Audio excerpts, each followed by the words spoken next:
Yeah, tail. Oh, what a tease! That was more of an art, so he did go a bit deeper, but didn't lift his tail. But they're not going super deep right now. Like, there's this one back up. Yeah.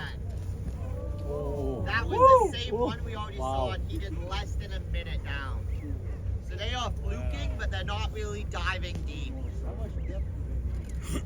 Everything they're feeding on has to photosynthesize. It lives within the sunlight column.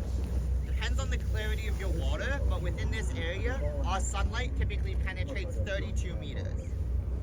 So they're typically not going deeper than 32 meters because there would just be no food that they're eating, really. How close to shore was it? Like, what's the minimum? Humpbacks, oh, like they'd go as big as their body can like let them. Like they would touch their belly on the ground. Humpbacks less likely, but take a gray whale for example, which is only just slightly smaller than a humpback. They're baleen feeders too, but we would see those guys out on the west coast near Tofino because they are bottom feeders in sand and mud. So instead of scooping up massive amounts of water like your humpback, they scoop up sand and mud, so they're actually touching the ocean floor. Wow. And then they're very shallow. Yeah, very shallow, yeah, because they're on the beaches and they scoop up the sand and they push that through their baleen and capture the critters living in the sand.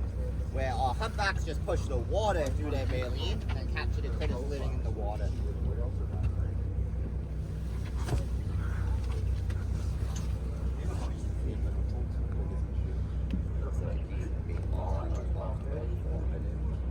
See all the birds kind of feeding over there at our 12:30, all kind of starting to feed. I'm not saying that's where the whale's going to pop up, but it does mean that the fish is really good over there.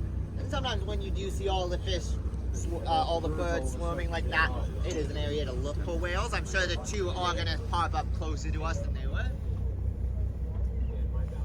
We would call that a bait ball when you see all the birds kind of forming. And what a bait ball is it's a tight knit of fish. Fish try and defend themselves by coming into